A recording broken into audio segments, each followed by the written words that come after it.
नमस्कार दोस्तों, क्राइम तक में आप सबका स्वागत है। मैं हूं सुप्रतिम बैनर्जी।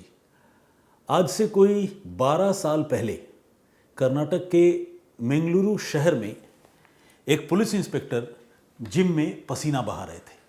उनकी उम्र तकरीबन 49 साल की थी, 49 ईयर्स, और वो मंगलुरु के ही सिटी क्राइम ब्रांच, जिसे सीसीबी भी कहते हैं, उससे जुड़े हुए थे, उसमें काम करते थे। अभी वो जिम में वर्जिश कर ही रहे थे कि उनके मोबाइल फ़ोन की घंटी बजी। उन्होंने फ़ोन उठाया तो एक चिरपरिचित नाम देखा। उस आदमी का नाम उन्होंने ओरिजिनल नेम से नहीं बल्कि किसी और कोड नेम से सेव करके रखा था। वजह ये थी कि ये आदमी जो है इस पुलिस इंस्पेक्टर का एक मुखबिर था, यानी एक सीक्रेट इन्फॉर्मर जो उन्हें खुफिया जानकारियां दिया करता था। पुलिस इंस्पेक्टर का नाम है वैलेंटाइन डिसूजा। तो वैलेंटाइन डिसूजा ने ये कॉल उठाया, देखा कि इंपॉर्टेंट कॉल है, ऐसा इन्फॉर्मर है जो अक्सर वाइटल इन्फॉर्मेशन दिया करता है। तो वर्जिश करने के बावजूद उन्होंने देरी नहीं की और फ़ौरन फ़ोन उठा लिया। तारीख यही कोई 6 जुलाई की रही होगी, 6 जुलाई 2014 की। और फ़ोन उठाने के बाद उस दूसरी तरफ से इन्फॉर्मर ने डिसूजा साहब को एक जानकारी दी। ऊपरी तौर पर यह जानकारी कोई बहुत चौंकाने वाली, बहुत शॉकिंग नहीं लग रही थी, लेकिन फिर भी चूंकि पुलिस को जानकारी दी और इन्फॉर्मर ने जानकारी दी, तो पुलिस ऑफिसर ने यह तय किया कि वो इस जानकारी के बारे में और पड़ताल करेंगे, इस पॉइंट को एक्सप्लोर करेंगे। इन्फॉर्मेशन क्या था? इन्फॉर्मेशन ये थी कि उसने ये बताया कि मंगलुरु में ही एक इलाका है जिसका नाम है अत्तावरा। उस अत्तावरा इलाके में एक फ्लैट किराए पर है, और किराए पर जिन लोगों ने उस फ्लैट को ले रखा है वो लोग पता नहीं क्या करते हैं, उनके कमरे की लाइट रात दिन जलती रहती है, यानी दिन को भी जलती है और रात को भी जलती है। दिन के वक्त में भी वो आसानी से कमरे से बाहर नहीं निकलते, और जब निकलते हैं तो उनके पास एक रेनो डस्टर कार है, उसी कार से वो बाहर निकलते हैं। अब सुनने में ये बातें बड़ी नॉर्मल सी लगती है। हर आदमी का अपना लाइफस्टाइल है, कोई अपने घर में 24 घंटे बल्ब जला कर रखे, ये उसकी मर्ज़ी है, इसमें शक करने वाली क्या बात है। और इसमें भी और शक करने की क्या बात है कि कोई आसानी से घर से बाहर नहीं निकलता। बहुत सारे ऐसे लोग होते हैं जो ज़्यादा घूमना फिरना, बाहर जाना पसंद नहीं करते। आजकल ऑनलाइन सारी चीज़ें खरीदी जा सकती हैं, तो आलसी लोग जिनके पास सोर्स ऑफ इनकम है वो प्रेफर करते हैं कि बाहर ना जाए, और कई बार मजबूरी भी होती है। ऐसा नहीं कि ऑनलाइन खरीदने वाले लोग सारे आलसी हैं। तो खैर, इसमें कोई बहुत हैरान होने वाली बात नहीं थी, लेकिन इन्फॉर्मर ने जिस तरह से ये बात वैलेंटाइन डिसूजा को बताई तो डिसूजा साहब को लगा कि नहीं, इस मामले को चेक तो करना होगा, क्योंकि इस लड़के ने अगर कोई जानकारी दी है तो कुछ तो इस मामले में ज़रूर है। अब डिसूजा साहब जो क्राइम ब्रांच से जुड़े हुए थे, उन्होंने इस फ्लैट को खुद ही विज़िट करने का फ़ैसला किया और सोचा कि फ़्लैट में जाकर पता करेंगे कि ये लोग कौन हैं, कहाँ के रहने वाले हैं। और साथ ही जब तक वो उस फ्लैट में विज़िट करने के लिए जाते, उससे पहले उन्होंने अपने जो टीम के लोग हैं, यानी उनके जूनियर्स, उनको उस रेनो डस्टर का नंबर दिया और कहा कि इस कार पर ज़रा नज़र रखना कि ये कार, जब इस फ्लैट के लोग इस कार से बाहर निकलते हैं तो कहाँ जाते हैं और कैसे लोग उस गाड़ी में बैठे हुए होते हैं, क्या फैमिली है, फीमेल्स भी हैं क्या, बच्चे भी हैं क्या, ये सब पता करना और हमें बताना। तो जूनियर विजिलेंट हो गए, सजग हो गए, और उन्होंने रेनो डस्टर कार को बहुत बारीकी से फॉलो करना शुरू किया। कुछ दिन गुजरे, तब तक मंगलुरु में एक रेलवे क्रॉसिंग है जिसका नाम है महाकालीपदु रेलवे क्रॉसिंग। तो ये महाकालीपदु रेलवे क्रॉसिंग पर इस कार को पुलिस की टीम ने इंटरसेप्ट किया, देखा। क्राइम ब्रांच के लोग लगातार उस कार का पीछा कर ही रहे थे, उसके बारे में जानकारी जुटाना चाहते थे। और जिस तरह से इन्फॉर्मर ने बात बताई थी, क्राइम ब्रांच के लोगों ने इस कार को जब महाकालीपदु रेलवे क्रॉसिंग के पास इंटरसेप्ट किया, तब भी उनको थोड़ी संदिग्ध बात नजर आई। संदिग्ध ये नजर आई कि उन्होंने देखा कि इस गाड़ी में 3 नौजवान लड़के बैठे हुए हैं। आमतौर पर कोई फैमिली होती है तो इतना अपराध की संभावना नहीं होती, थोड़ी कम होती है। महिलाएं हो, बच्चे हों, बुजुर्ग बैठे हुए हों, तो पुलिस भी कई बार जाने देती है कि यार फैमिली वाले बैठे हुए हैं। लेकिन जिस गाड़ी में 3-4 नौजवान बैठे हुए हों और जो गाड़ी पहले से ही शक के घेरे में हो, उस कार को रोककर उसकी पूछताछ करनी तो बनती है। तो क्राइम ब्रांच की टीम ने महाकालीपदु रेलवे क्रॉसिंग के पास इस गाड़ी में बैठे नौजवानों को रोका और उनसे पूछताछ करने की शुरुआत की। अभी पुलिस पूछताछ कर ही रही थी, और पूछताछ करने से पहले पुलिस ने कहा ठीक है गाड़ी की चेकिंग कराओ। तो ये लोग थोड़े रिलक्टेंट थे, चेक नहीं करवाना चाहते थे गाड़ी। लेकिन जब पुलिस ने कहा तो उन लोगों ने गाड़ी चेक करवाने के लिए हामी भरी और दरवाजे खोलकर चेक कराए, और जो बूट स्पेस होता है, यानी जिसे हम कहते हैं डिग्गी, पीछे वाली जगह, उसे भी पुलिस वालों ने खोलकर देखा। लेकिन जैसे ही वो बूट स्पेस ओपन किया पुलिस ने, पुलिस के नाक में एक तेज़ बदबू का भभका आया, झोंका आया, और पुलिस ने यह भी देखा कि बूट स्पेस में कुछ खून के धब्बे हैं। ये देखकर पुलिस वालों का माथा ठनका। पुलिस को लगा भाई ये क्या बात है, कार के अंदर से इस तरह की बदबू आ रही है, बूट स्पेस में खून के धब्बे हैं, क्या मामला है। पुलिस ने इन लड़कों से पूछताछ की और कहा कि भाई क्या मामला है, किस चीज़ का खून है। उन लोगों ने तमाम कहानियाँ सुनाने की शुरुआत की, नहीं मटन लेकर आए थे और ऐसी कोई बात नहीं, आप गलत समझ रहे हैं, इस तरह की बातें। लेकिन पुलिस को चूंकि इन पर शक था तो पुलिस ने इन लड़कों को रोक लिया और अपने साथ थाने लेकर गई। इन लड़कों के नाम हैं मोहम्मद महाजीर सनाफ, मोहम्मद इरशाद और मोहम्मद सफवान। इन तीनों से पुलिस ने पूछताछ की शुरुआत की। एक तरफ पुलिस की टीम इनसे पूछताछ कर रही थी और दूसरी तरफ इनका जो किराए का फ्लैट था, जो ऑलरेडी शक के घेरे में था, जिसके बारे में इन्फॉर्मर ने पुलिस इंस्पेक्टर को जानकारी दी थी, पुलिस की एक टीम ने उस फ्लैट को विजिट करने का फैसला किया। अब पुलिस की एक टीम इन लड़कों को लेकर या इन लड़कों में से किसी एक को लेकर उस फ्लैट में पहुंची और कहा कि फ्लैट खोलो, हमें फ्लैट की तलाशी लेनी है। पुलिस जब अंदर पहुंची तो पुलिस ने फ्लैट के अंदर जो कुछ देखा उसे देखकर कुछ देर के लिए पुलिस वाले भी ठिठक गए। उस फ्लैट में हर तरफ खून ही खून था। दीवार पर खून के छींटे थे, बिस्तर पर खून के छींटे थे, बिस्तर का जो फोम होता है, मैट्रेस, उसका काफ़ी सारा हिस्सा किसी चाकू जैसी चीज़ से एब्रप्टली काट कर निकाला गया था। प्लस जो डस्टबिन है उसमें खून से सने हुए कपड़े थे। इस तरह की सारी चीज़ें उस घर के अंदर मौजूद थी और उस घर से तेज़ बदबू आ रही थी, ठीक वैसे ही बदबू जैसी बदबू इनकी रेनॉ डस्टर एसयूवी से भी आ रही थी। अब पुलिस ने जब ये देखा तो पुलिस ने कहा कि भाई क्या मामला है, किसका खून है। अब इनके पास और झूठ बोलने का कोई विकल्प नहीं था, कोई चारा नहीं था, और इन लोगों ने ये कबूल कर लिया कि हाँ, ये खून किसी जानवर का नहीं है, बल्कि इस मकान में उन्होंने 2 लोगों का कत्ल किया है। 2 लोगों का कत्ल, डबल मर्डर। पुलिस वाले हैरत में पड़ गए और पुलिस ये सोच में पड़ गई कि अगर इस गाड़ी को इंटरसेप्ट न किया होता, अगर इन लड़कों को उस लेवल क्रॉसिंग पे न रोका होता, अगर इन्फॉर्मर ने वो जानकारी न दी होती जिसमें कुछ भी अजीब बात नहीं थी, सिर्फ शक था, अगर उस शक के आधार पर इन लोगों का पीछा नहीं किया होता तो शायद 2 लोगों के कत्ल की ये कहानी कभी सामने ही नहीं आती। लेकिन किसका कत्ल किया था इन्होंने, क्यों किया था और ये मामला क्या है, पुलिस को अभी ये सारी कहानी, मर्डर की पूरी मिस्ट्री अभी पुलिस को अनरावल करनी थी, खुलासा करना था। तो पुलिस ने अब इनसे जो पूछताछ की उससे जो कहानी निकलकर सामने आई, अब आप वो कहानी सुनिए। ये कहानी भी बहुत ही शॉकिंग है और रोंगटे खड़े करने वाली है। एक नौजवान कर्नाटक का ही रहने वाला जिसका नाम है नफ़ीर, मोहम्मद नफ़ीर, वो एक तस्कर था। वो दुबई जाता था और जब भी उसे मौका मिलता था दुबई से वो गोल्ड स्मगलिंग किया करता था। 2014 की बात है, जुलाई में ये सब पकड़े गए थे। जून के महीने में नफ़ीर दुबई से लौटा था और अपने साथ तकरीबन 3 किलोग्राम सोना तस्करी करके भारत लेकर आया था, बेंगलुरु लेकर आया था।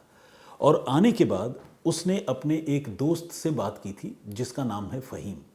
फ़हीम वैसे तो तस्कर नहीं था, वो रेडीमेड गारमेंट्स की दुकान चलाया करता था, लेकिन नफ़ीर चूंकि उसका दोस्त था और नफ़ीर ने गुड फेथ में लेकर फ़हीम से बातचीत की और कहा कि वो 3 किलो सोना दुबई से लेकर आया है तो उसे बिकवाने में मदद करो, कुछ तुम रख लेना, कुछ हम रख लेंगे।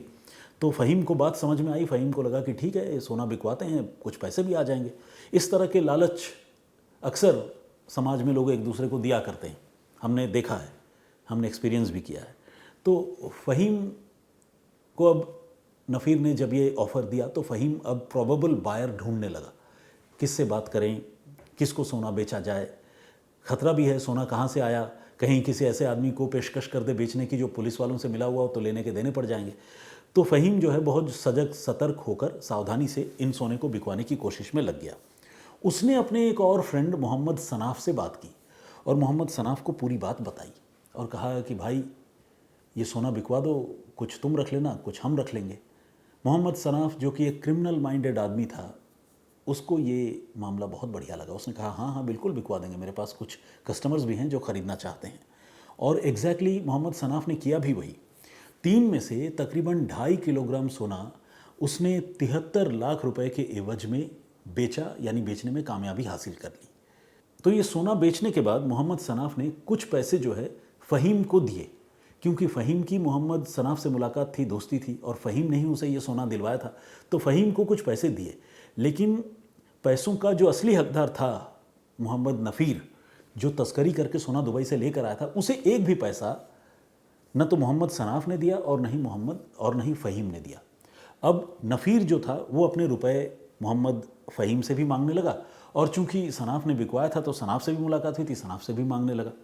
इस तरह से जो तस्करी की शुरुआत जहाँ से हुई, जिस लड़के से, उस लड़के के पास पैसा ही नहीं आया, तो वो थोड़ा बेसब्र हो गया और उसने फ़हीम और सनाफ से रुपए पैसों की मांग शुरू कर दी।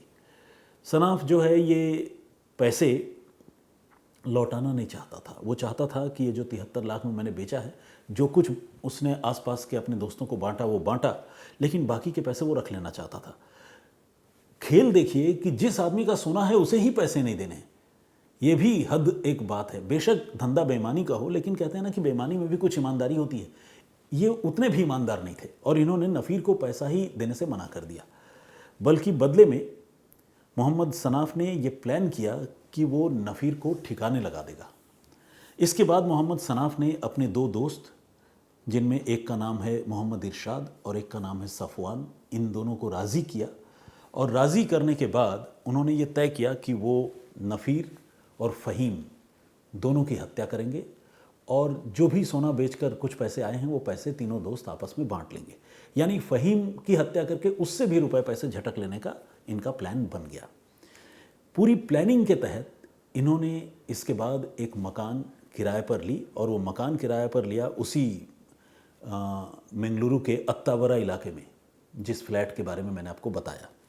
और इसी के साथ इन्होंने केरल के कासरगोड ज़िले में, जो बेंगलुरु से लगता हुआ है, वहाँ पर इन्होंने एक खेत खरीदा, एक ज़मीन खरीदी, एक ऐसी ज़मीन जिसमें रेन वाटर हार्वेस्टिंग का पिट बना हुआ था, यानी जल संरक्षण के लिए जो गड्ढे होते हैं, ताकि नेचुरल वाटर जो आए, वाटर रिसोर्स को प्रिजर्व करने के लिए उस कुदरती उन गड्ढों में डाल दिया जाए, और वो गड्ढों से वो पानी फिर से भूमिगत जल की तरह रिस्टोर हो जाए। ये रेन वाटर हार्वेस्टिंग आज के ज़माने में एक बहुत ज़रूरी चीज़ है, लेकिन ज़्यादातर हमारे देश के ज़्यादातर इलाकों में इसका कोई कॉन्सेप्ट नहीं है, लोग इसको फॉलो भी नहीं करते। लेकिन वहाँ केरल में उस कासरगोड के उस खेत में रेन वाटर हार्वेस्टिंग का एक पिट भी था, और सफ़वान ने वहाँ एक खेत जो है वो ख़रीद रखा था।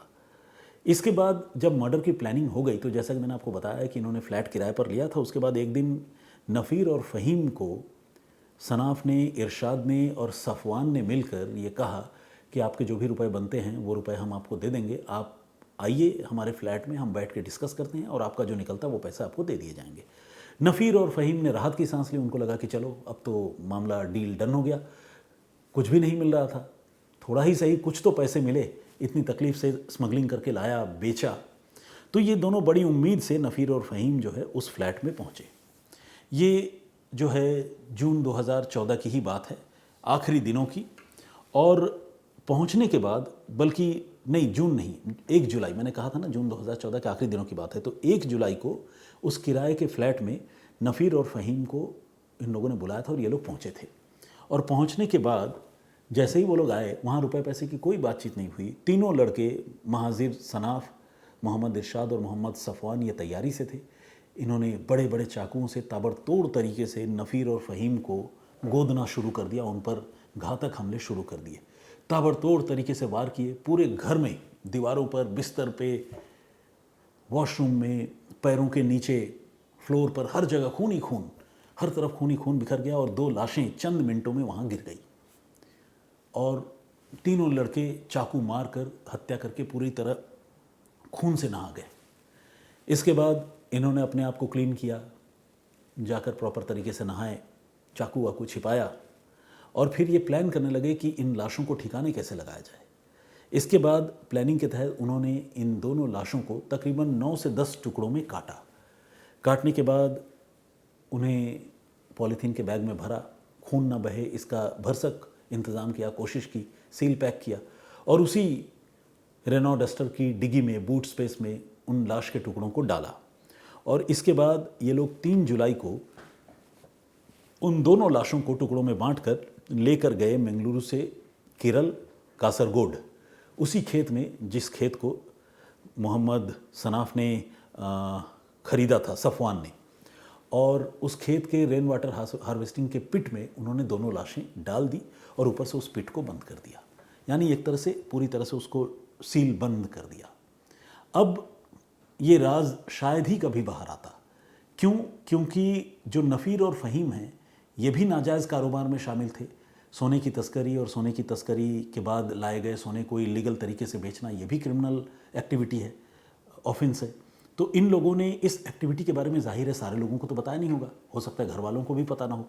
तो जब किसी को पता नहीं होता है तो इस तरह के मामले में किसी आदमी की वल्नरेबिलिटी और बढ़ जाती है, मतलब वो और आसान शिकार अपराध का बन जाता है, अपराधियों का बन जाता है। तो यहाँ पर नफ़ीर और फ़हीम को किसने कब अगवा किया, कहाँ इनकी हत्या की, किसी को पता नहीं चलता।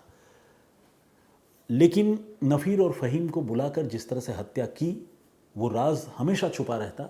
अगर वो जो मुखबिर है जिसको इस फ्लैट में जलती लाइट से और रेनॉ डस्टर से उन लड़कों के निकलने की एक्टिविटी पर शक नहीं होता और उस मुखबिर ने पुलिस इंस्पेक्टर, सीसीबी के पुलिस इंस्पेक्टर वैलेंटाइन डिसूजा को वक्त पर वो जानकारी न दी होती, तो शायद डबल मर्डर का ये राज कभी बाहर नहीं आता।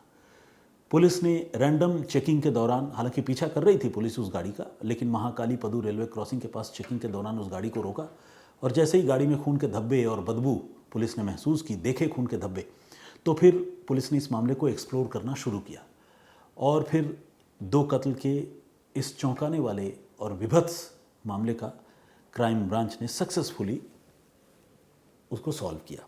इस मामले में पुलिस ने चार्जशीट दाखिल की। पुलिस के पास तमाम सबूत थे, चाहे वो गाड़ी की मूवमेंट की बात हो, गाड़ी में पाए गए खून के धब्बे हो, डीएनए, फिंगरप्रिंट, मरने वालों की पहचान, उसकी पहचान इस्टेब्लिश करना, जो गुनहगार पकड़े गए थे उस गाड़ी से, उस फ्लैट से, उनकी निशानदेही पर फ्लैट में गए, वहाँ से जो चीज़ें बरामद हुई, इस्तेमाल किया गया चाकू, ये सारी चीज़ें, एक अच्छी तफ्तीश पुलिस ने की और पुलिस ने इस मामले में चार्जशीट दाखिल की और 7 अप्रैल 2025 को दक्षिण कन्नड़ा के एडिशनल सेशन जज की कोर्ट ने इन तीनों आरोपियों को गुनहगार करार देते हुए आजीवन कारावास यानी ताउम्र कैद की सज़ा सुनाई। तो ये थी पूरी कहानी, ये था पूरा क्राइम इन्वेस्टिगेशन, जिसमें अगर उस मुखबिर ने मकान में जलती लाइट को देखकर और उन नौजवानों की एक्टिविटी को देखकर उन पर शक न किया होता तो डबल मर्डर का ये खौफनाक मामला शायद कभी सामने नहीं आता। तो thanks to Mangaluru police, thanks to CCB inspector Valentine D'Souza जो अब रिटायर हो चुके हैं, लेकिन जिस तरह से पुलिस ने इस मामले का इन्वेस्टिगेशन किया और जिस तरह से मुखबिर ने जानकारी दी, वो अपने आप में नायाब है।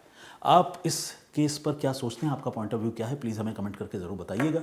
जो प्रीवियस स्टोरी मैंने आप लोगों को सुनाई थी वो स्टोरी बिहार की थी, बहुत ही दर्दनाक थी।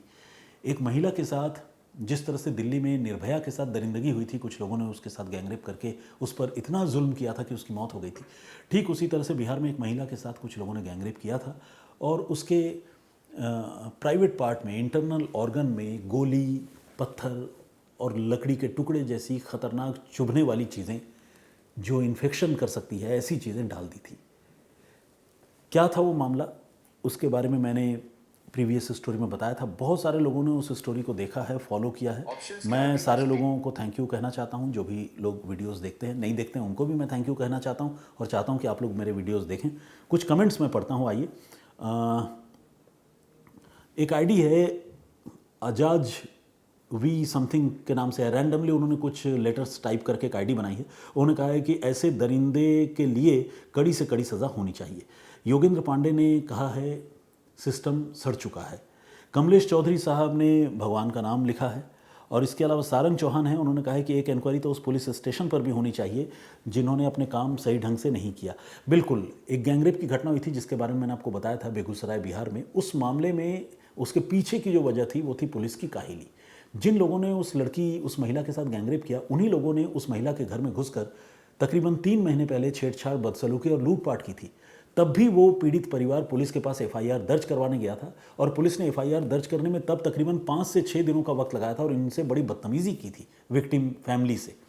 और अनमने ढंग से छेड़छाड़ का एफआईआर पुलिस ने दर्ज भी किया था। अब जब पुलिस का रवैया ऐसा हो तो अपराधियों के हौसले तो बुलंद होंगे ही। उसी का नतीजा ये हुआ कि 3 महीने बाद उन अपराधियों ने उसी पीड़ित परिवार पर फिर से हमला किया और महिला को आधी रात उठाकर ले गए और उनके साथ गैंगरेप किया। ऑल टेक्निकल रिव्यूज़ के नाम से एक आईडी, उन्होंने कहा कि करप्शन जब तक खत्म नहीं होगा ऐसी दरिंदगी जारी रहेगी। बिल्कुल सही बात। राजेश दास ने भी कमेंट किया है, उन्होंने कहा है कि इन सारे लोगों का एनकाउंटर कर देना चाहिए। देखिए, एनकाउंटर तो एक सडनली होने वाली एक चीज़ है। हालांकि एनकाउंटर के नाम पर अब बहुत कुछ हो रहा है, वो किसी से छुपी हुई नहीं है, लेकिन ये भी सही है कि जो हमारा लीगल सिस्टम है उससे लोग फ्रस्ट्रेटेड हैं और लोगों को ये भी लगता है कि कोर्ट में पता नहीं कब इंसाफ मिलेगा, बेशक एनकाउंटर ही हो जाए। हमने तो आप लोग भी देखते होंगे, अक्सर लोग अपने साथ हुई ज्यादती के बाद जब फरियाद करते हैं, रोते हैं, मीडिया के कैमरों पे साउंड बाइट्स देते हैं, तो लोग रो रो कर ये कहते हैं कि हम तो चाहते हैं कि पुलिस एनकाउंटर कर दे, हमें तो जी इंसाफ चाहिए, एनकाउंटर करो। तो कहने का मतलब ये कि लोगों को भी पता है कि एनकाउंटर ऐसे ही हो रहे हैं, लेकिन हालात ऐसे हैं, लगता है कि एनकाउंटर वक्त की ज़रूरत बन गए। हालांकि एक मतलब रिस्पॉन्सिबल सिटीज़न या जर्नलिस्ट होने के नाते मैं इस चीज़ को सपोर्ट तो नहीं कर सकता, लेकिन ये सच है कि लीगल सिस्टम को लेकर गंभीरता से सोचने विचारने की ज़रूरत है। हंस कुमार जैन ने कमेंट किया है और उन्होंने कहा है कि दरिंदे या तो किसी रसूखदार परिवार से हैं या फिर पुलिस वालों ने पैसा खाया जिसकी वजह से इस तरह की घटनाएं हुई। उमा शंकर पांडे ने भी कमेंट किया है, उन्होंने गरीब मतलब दरिंदों को कड़ी से कड़ी सज़ा दिलाने की मांग की है। और जगदीश चांडीगढ़ साहब का ये कहना है कि उस गरीब परिवार को ज़रूर न्याय मिलना चाहिए। अगर क्रिमिनल को इस तरह से पुलिस सपोर्ट करेगी, सिस्टम सपोर्ट करेगा, तो फिर गरीबों को न्याय कैसे मिलेगा। संजू कुमार का भी कमेंट है, बहुत बहुत स्वागत आपका। उन्होंने कहा है कि दुनिया के सबसे ज़्यादा खतरनाक सज़ा ऐसे हैवान लोगों को मिलनी चाहिए। दालूबिस्ट के नाम से एक आईडी है, उन्होंने भी कमेंट किया है, बहुत बहुत स्वागत आपका। निर्भया के लिए उनका ये कहना है कि निर्भया के लिए पूरा देश सड़कों पर आ गया था, अब क्या हो गया। देखिए, ये सही है कि निर्भया के लिए देश सड़कों पर आ गया था, वो अपनी जगह बिल्कुल सही बात थी, लेकिन ये भी सही है कि हर केस के लिए एग्जैक्टली उसी तरह का पब्लिक आउटरेज और लोगों का गुस्सा हो, और लोग गुस्सा तो होते हैं, लेकिन हर बार लोग उस तरह से आंदोलन करने लगे, ऐसा होता नहीं है। क्योंकि सच्चाई तो यही है ना कि इंसान अपनी रोज़मर्रा की ज़िंदगी में मशगूल है। हर दूसरे दिन अगर वो धरना प्रदर्शन और आंदोलन करने लग जाए तो जाहिर सी बात है उसके बच्चों की परवरिश कौन करेगा, रोज़ी रोटी का भी सवाल है। तो इंसान की अपनी जिम्मेदारियां हैं। आंदोलन हमेशा नहीं हो सकता, लेकिन इंसान उस पेन को, उस तकलीफ़ को, जो भी सिंसियर लोग हैं वो महसूस ज़रूर करते हैं। और मैं तो ये कहूँगा कि बेशक आंदोलन ना हो सके, लेकिन सोशल मीडिया पर जैसे भी बन पड़े ऐसे लोगों के खिलाफ आवाज़ ज़रूर उठानी चाहिए और लीगल सिस्टम को थोड़ा झकझोरने की कोशिश ज़रूर करनी चाहिए। और भी एक हमारे दर्शक हैं, स्काई समथिंग के नाम से एक आईडी है, उन्होंने भी कमेंट किया है और उनके कमेंट में सरकाज़म है, उन्होंने व्यंग किया है। और सचिदानंद श्रीवास्तव ने कहा है कि इस तरह के हाइब्रिड चोर हैं, इनका एनकाउंटर कर दिया जाना चाहिए था अब तक। और इसके अलावा गेमर आर्यन के नाम से एक आईडी है, उन्होंने कहा कि राम राज्य में ऐसा हो गया, डबल इंजन का सरकार है। फिर बहुत सारी बातें इन्होंने लिखी है, राम, हिंदू राष्ट्र घोर पाप वगैरह वगैरह। तो खैर, अब ये लोगों का अपना पॉइंट ऑफ व्यू है, इससे हिंदू राष्ट्र और मुस्लिम राष्ट्र का कोई लेना देना नहीं है मेरे हिसाब से। और बाकी AJBL3GH के नाम से एक आईडी है, उन्होंने भी कहा है कि एनकाउंटर हो जाना चाहिए। नारायण सिंह ने भी कमेंट किया है, एनकाउंटर की बात कही है। और संदीप MF ने कमेंट किया, उन्होंने मेरी जो पेशकश है उसके लिए उन्होंने कॉम्प्लीमेंट किया है। एक बार फिर से मैं सारे लोगों को थैंक यू कहना चाहता हूँ जिनका भी नाम और कमेंट मैं इस वक्त पढ़ पाया। बहुत सारे और भी लोगों ने कमेंट किया है, सबके नाम और कमेंट्स एक दिन में पढ़ना संभव नहीं है, लेकिन मैं आप सबसे गुजारिश करता हूँ कि प्लीज़ मेरी स्टोरीज़ को इसी तरह से देखते रहिए, सपोर्ट करते रहिए। और कोई भी राय या कोई भी थॉट अगर आपके दिमाग में है तो प्लीज़ उसे ज़रूर शेयर कीजिए। मैं अपनी स्टोरी के बाद इसी तरह से इंटरेक्शन आप लोगों के साथ कमेंट्स का जवाब देने और आपके सवालों का उत्तर देने की सूरत में करने की कोशिश करता हूँ। आज के लिए इतना ही। फिलहाल मुझे इजाज़त दीजिए, अपना ख्याल रखिए। जय हिंद, जय भारत।